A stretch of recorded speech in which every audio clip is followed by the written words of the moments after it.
And here's Don't hold it against me, will you?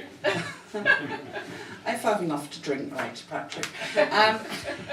This is a little short one of mine, which is about consumerism and branding and advertising, and the way that the whole industry makes cold, technological, expensive things sound touchy, feely, green, eco-friendly and cosy when they're not. And it's called Blackberries and Apple Mac. Blackberries and Apple Mac sounds like a tasty Scottish snack. Instead, they are another way to steal your time and make you pay, enslave you to technology, push porn and mediocrity, when all you really want to see is something scrummy for your tea.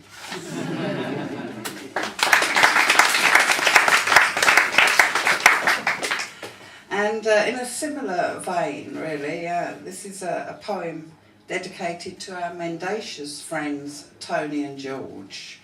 It's called Ministry of Truth. Extraordinary rendition sounds like a musical accolade. Collateral damage, something for which insurance can be paid. Friendly fire should be cosy, warm and nice. Theatre of war is surely starring Vincent Price.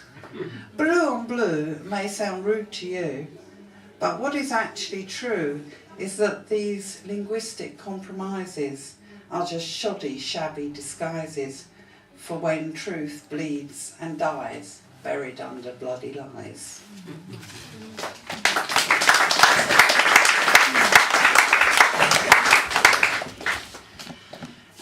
Now this is one of my favourites. It's about butchers, which, you know, Patrick is a devout vegan, always enjoys. And it's actually dedicated to a very real person, Faradan Shahabzi, the Afghan butcher's boy, who's at Aslam's Halal Butcher Shop in Selkirk Road in Tooting. Right next door, extraordinarily and very much in keeping with the cultural mix in Tooting, right next door to Harrington's Ill Pie Mash Shop. And I always feel a little bit guilty because I don't do ills and pies, but I do patronise the halal butchers. So this is called Hello Love, Salam. The Afghani butcher's boy has eyes of shiest green. They slither from bold to coy, leave little left unseen. He comes from the wild borders, mountainous, cool, remote, where Taliban give orders, Quran is learnt by rote.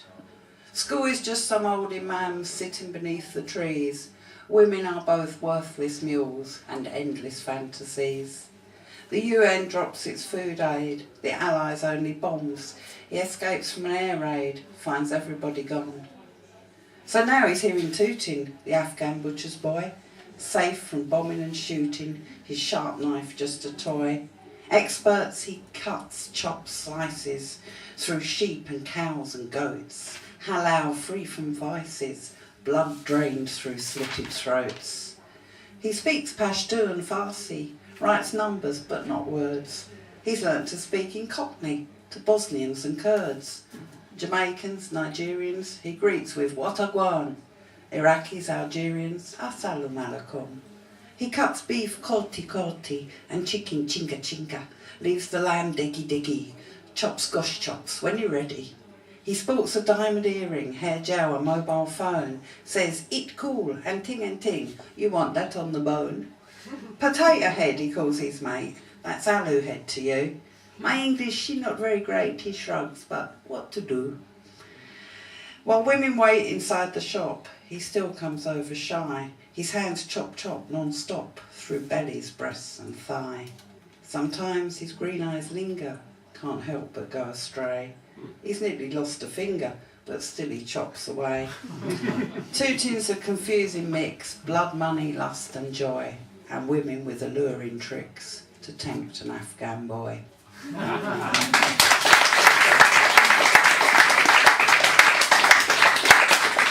And this is my last poem in this half, and this is for all the teachers out there You know who you are.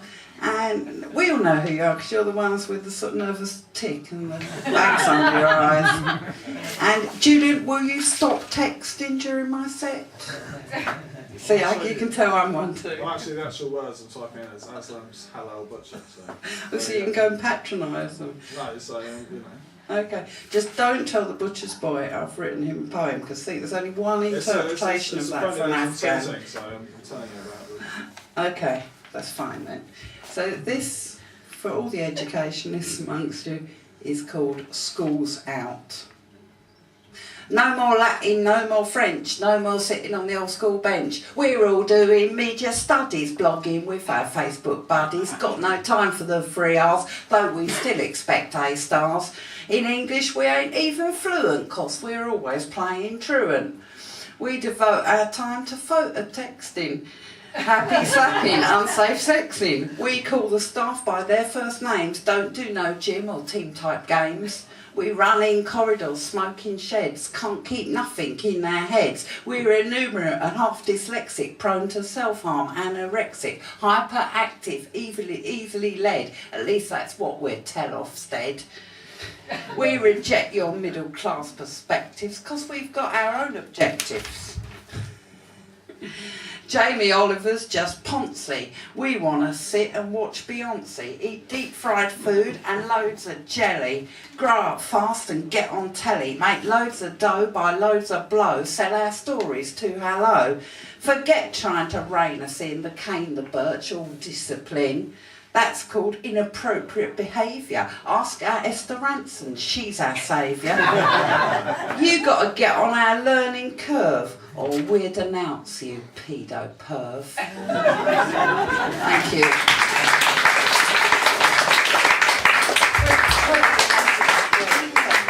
Ardella Jones, there she was. And here she is. Okay, well obviously Aaron Thomas was of a Celtic background, so we're going to finish the first half of our evening with 2 Celts. And where would an evening like this be without a Welsh poet included in the evening? And Rhian Edwards performed here at the Poetry Cafe the last time that Aaron Thomas was here with us. We did a show in the Christmas of 2007 called Seasonal Crackers. So would you please give a big hand for Rhian Edwards?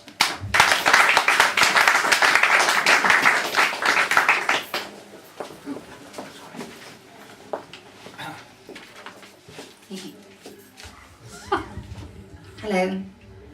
Are there any other Welshies in the room?